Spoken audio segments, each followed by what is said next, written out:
Hey, what's up, guys? This Valentine's Day is here, and I know you haven't gotten anything for your significant other yet.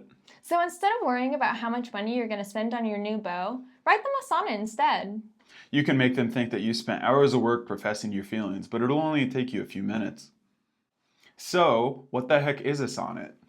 A sonnet is one of the most referred to types of poetry in the English language, despite its Italian origins. Associated with a wanting or desire, more often than not a romantic love, a sonnet is a type of poem that consists of 14 lines of iambic pentameter, 10 syllables a line with stress emphasized on every other syllable, with a rhyme scheme that is somewhat complicated. The rhyme scheme goes as follows: A, B, A, B, C, D, C, D, E, F, E, F, GG. That may mean nothing for you, but that is everything to my poetry heads out there. Iambic pentameter often sounds like a heartbeat, with a soft ba, followed by a stressed dum, ba-dum, ba-dum, ba-dum. Sonnets often have a point of clarity, or an aha moment. This is also reflected in a change in the rhyme scheme, with an alternating AB to a consistent GG couplet at the end. Well, that was a lot. So, when she says ba-dum, ba-dum, ba-dum, she's talking about the inflections that you make between the words.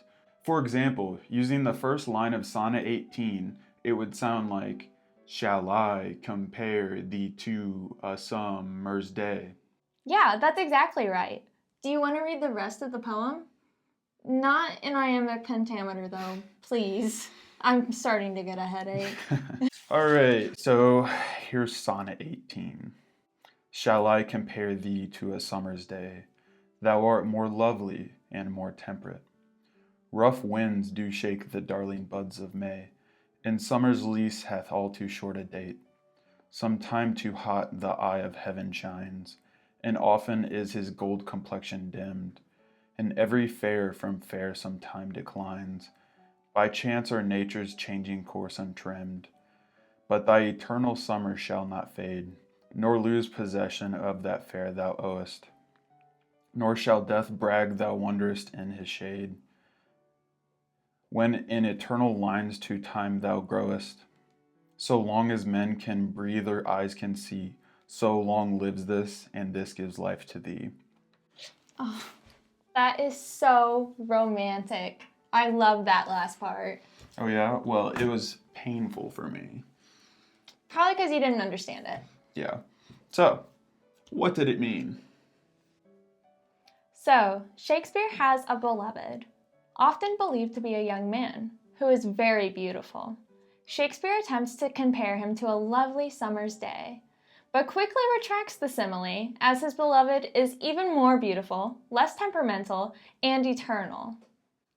The roughness of the winds emphasizes the unnecessary intensity of the weather of a summer's day, and the length of the day is too short and too soon to go. But his beloved shall live on. The sun gets swelteringly hot in the summer, uncomfortable for those under it, unlike his beloved.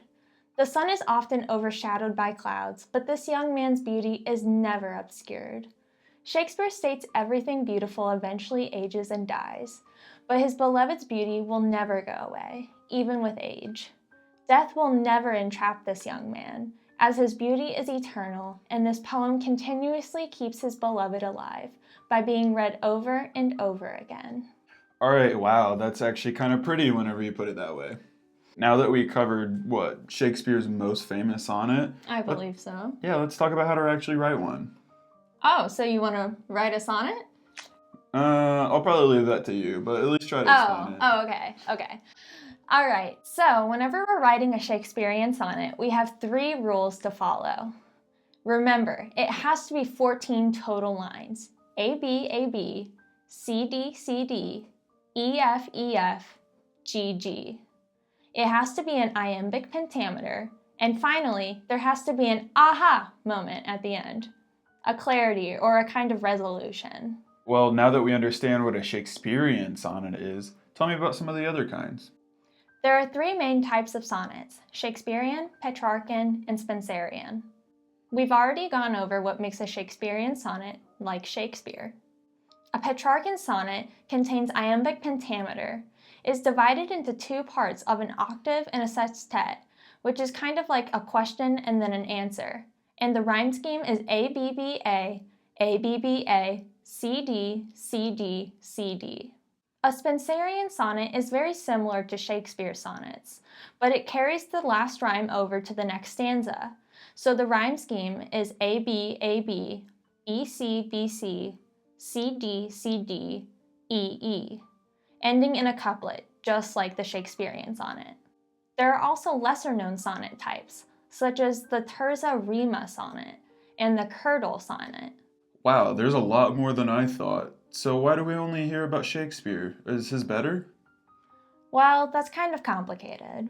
Shakespeare is a decent writer of sonnets, but his masterpieces are his longer works, like Romeo and Juliet and Hamlet, which I'm sure you've seen. Oh yeah, I've watched The Lion King. The real reason why his sonnets are remembered are because of the name attached to them, not because of their quality alone.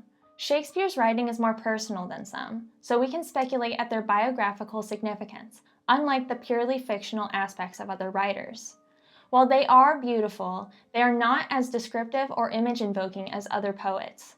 Then, there is the obvious difference in structure, which is preferred by many. After laying all that out, we made an example sonnet about the loves of our lives. Our gatos. Our cats, if you will. Let me read it to you. This is called Sonnet 1. My love of cats is as big as the moon. Even the moon is not quite big enough. Though they gobble up food like a raccoon, Luna and Gigi enjoy playing rough. Gigi is ever so slender and fine, so dumb she could even eat a whole shoe. Luna's sweetness abounds, a fair feline. She is so rotund she could make up two. Sisters we found at the shelter, a pair. We knew you two were the ones from the start. 2 years we put up with all the black hair. Despite this, you will never leave my heart. While I do like cats, I only love you. Gigi and Luna, it's just been you two. Well, that was complicated, but I hope we could shed some light on that cloudy subject. Don't let poetry be scary, and take a jab at it next time you want to share your feelings with a loved one. Maybe this Valentine's Day. If you like this type of literature and poetry content, go ahead and drop a like and hit subscribe so you don't miss another video by the two of us. We're kind of cool. Oh yeah, all the cool kids do literature and poetry content. Well, thanks again for getting this far in the video and watching. Bye. Bye.